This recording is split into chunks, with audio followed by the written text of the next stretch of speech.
Rabbi इश्रह ली सदरी व यस्सिर ली अमरी वाहलुल उक़दतम मिन लिसानी यफ़क़हू क़ौली अम्मा बाद फ़अऊज़ु बिल्लाहि समीउल अलीम मिनश शैतानिर रजीम बिस्मिल्लाहिर रहमानिर रहीम रब्बि ज़िदनी इल्मा आमीन या रब्बल आलमीन। अस्सलामु अलैकुम व रहमतुल्लाहि व बरकातुहू। अल्लाह की रहमत और तौफ़ीक़ से आज हम इंशाअल्लाह ताला पारा नंबर 4 सूरह अल इमरान की आयत नंबर 99, 100 और 101 को देखेंगे। पहले लफ्ज़ी और बामुहावरा तर्जुमा देख लेते हैं।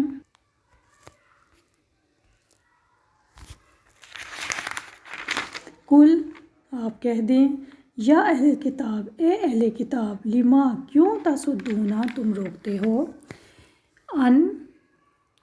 सबीलिल्लाह अल्लाह ताला की रास्ते से, मन उस शख्स को जो आमना ईमान लाया, तबगूना तुम तलाश करते हो उसके रास्ते में, इवाजा कोई कुजी मान तुम हालांकि तुम शुहदा गवाह हो, वमा और हरगिज़ नहीं अल्लाह ताला बिगाफिल बेखबर, अम्मा इस बारे में जो तामलून तुम अमल करते हो। या अय्युहल्लज़ीना है लोगो जो आमनो ईमान लाए हो, इन अगर तोती हो अगर तुम्हें अतात करोगे, फ़रीक़न एक ग्रोह की, मिनल्लज़ीना उन लोगों में से जिन्हें ऊतू दी गई थी किताब, या रुद्दूकुम वो लौटा देंगे तुम्हें, बादा बात ईमानिकुम तुम्हारे ईमान के, काफिरीन काफिर बनाकर, व कैफ़ा और कैसे तकफुरूना तुम कुफ्र करते हो, व अंतुम और हालांकि तुम तुतला पढ़ कर सुनाई जाती हैं, अलैकुम तुम पर, अल्लाह ताला आयातुल्लाही अल्लाह ताला की आयात, वफ़ीकुम और तुम में, रसूलु उसका रसूल है, वमन और जो कोई यातसिम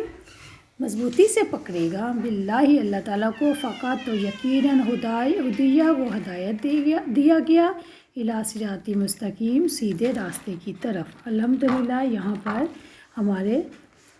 हमारा पहला रुकू कंप्लीट हो गया है।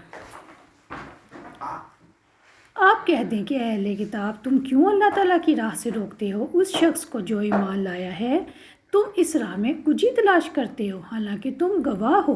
और अल्लाह ताला उसके बारे में हरगिज़ बेखबर नहीं है जो तुम अमल करते हो। ए लोगों जो ईमान लाए हो, अगर तुम इन लोगों में से एक ग्रोह की अतात करोगे जिन्हें किताब दी गई, तो वो तुम्हारे ईमान लाने के बाद तुम्हें काफिर बनाकर लुटा देंगे, और तुम कैसे कुफ्र करते हो हालांकि तुम्हें अल्लाह ताला की आयत पढ़कर सुनाई जा रही हैं, और तुम्हारे दरमियान इसका रसूल भी मौजूद है, और जो अल्लाह ताला के दीन को मजबूती से पकड़ेगा तो यकीनन वो सीधे रास्ते की तरफ हदायत दिया गया।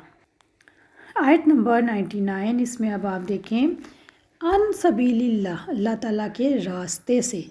अल्लाह ताला के रास्ते से यहाँ मुराद अल्लाह ताला के नबी और इसकी किताब का रास्ता है। लिमा तसुद्दूना अन सबीलिल्लाह तुम क्यों अल्लाह ताला की राह से रोकते हो।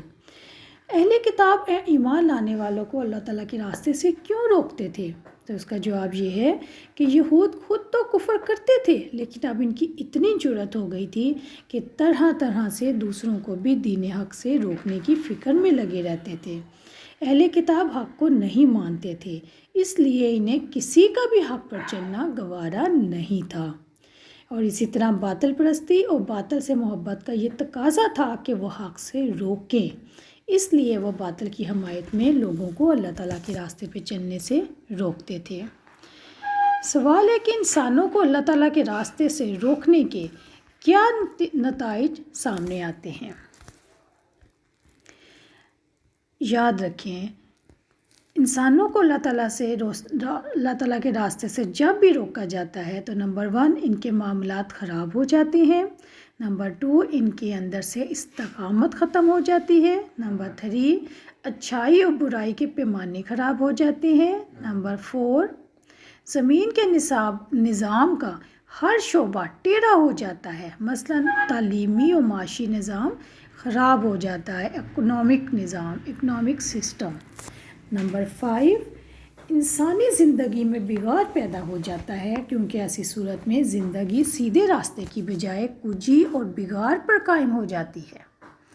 और नंबर 6 इंसानी तस्वुरात में भी बिगाड़ पैदा हो जाता है, इसी तरह इंसानी ज़मीर और इखलाक में बिगाड़ पैदा हो जाता है। नंबर 8 और इंसान के तर्ज़ अमल और इसके ताल्लुकात में भी बिगाड़ पैदा हो जाता है। यानी जब इंसानों को अल्लाह ताला के रास्ते से रोका जाएगा तो हर किस्म का زمین کے اوپر انسانوں کی زندگی میں، ان کی معیشت میں ہر طرح سے بگاڑ پیدا ہو جائے گا۔ تابغونہا عوجا، تم اس راہ میں کجی تلاش کرتے ہو۔ اہل کتاب اللہ تعالیٰ کی راہ میں کجی کیسے تلاش کرتے تھے؟ تو اس کا جواب یہ ہے کہ اللہ کے دین والے جو حق کے راستے پہ چلتے ہیں، آپ ان کے لیے کجی اور گمراہی چاہتے ہیں، یعنی اہل کتاب لوگوں کو ہدایت پر استقامت اختیار کرنے میں کجی تلاش کرتے ہیں۔ یعنی کجی تلاش کرنے کا کیا مطلب ہے کہ کوئی نہ کوئی ایسی بات پکڑی جائے، ایسا ان کا پن پوائنٹ پکڑا جائے، ایسی خامی پکڑی جائے، کمزوری پکڑی جائے، جن سے ان کے اوپر حاوی ہو جائیں اور پھر ان سے اپنے مطلب کی بات منوا لیں۔ اہل کتاب اس کے لیے کیا کرتے ہیں؟ دلوں میں اسلام کے بارے میں شکوک و شبہات پیدا کر کے اللہ تعالیٰ کی راہ میں کجی تلاش کرتے تھے، اور اہل کتاب خود اسلام کی سچائی کا انکار کرتے تھے، لیکن مسلمانوں کے لیے اللہ تعالیٰ کی راہ میں کجی تلاش کرتے تھے۔ اسی طرح وہ اسلام پر اعتراضات عائد کر کے مسلمانوں کے دل میں رسول اکرم صلی اللہ علیہ وسلم کے بارے میں شکوک و شبہات پیدا کر کے بھی اللہ تعالیٰ کی راہ میں کجی تلاش کرتے تھے۔ اور اگر ہم یہ دیکھیں تو طاقت کے ذریعے سے بھی زبردستی اسلام کے راستے سے روک کر اللہ تعالیٰ کی راہ میں کجی تلاش کرتے تھے، اور آج بھی یہودیوں اور عیسائیوں کی جانب سے یہ سلسلہ جاری ہے۔ وَأَنْتُمْ شُهَدَاء، حالانکہ تم خود گواہ ہو، یعنی اہل کتاب دین اسلام کے حق ہونے اور محمد صلی اللہ علیہ وسلم کے اللہ کا رسول ہونے کے گواہ ہیں۔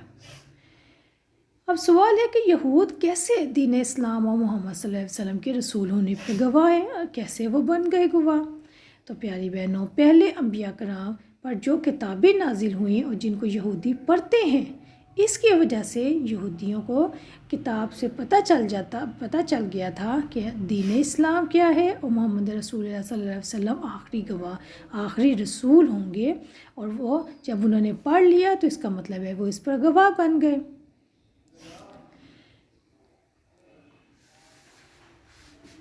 وَمَا اللَّهُ بِغَافِلٍ عَمَّا تَعْمَلُونَ، اور اللہ تعالیٰ اس کے بارے میں ہرگز بے خبر نہیں جو تم عمل کرتے ہو۔ اس کے ذریعے سے اہل کتاب کو اس طرف توجہ دلائی جا رہی ہے کہ تم اپنے اعمال سے غافل نہ ہو جاؤ۔ اگر تم اپنے اعمال سے نیک اعمال سے غافل ہو بھی جاؤ گے تو یاد رکھنا اللہ تعالیٰ غافل نہیں ہے۔ اللہ تعالیٰ اہل کتاب کی تکذیب و سرکشی کو خوب جانتا ہے، چونکہ انہوں نے پہلے انبیاء کی بات نہیں مانی اور رسولوں کو بھی جھٹلایا، اس لیے اللہ تعالیٰ ان کو ان کے اس فعل کی قیامت کے دن سزا دے گا، جس دن نہ مال کام آئے گا، نہ اولاد، نہ کوئی مددگار اور نہ کوئی ساتھی۔ اگلی آیات کے بارے میں اگلی ویڈیو میں بات کرتے ہیں۔ السلام علیکم ورحمۃ اللہ وبرکاتہ۔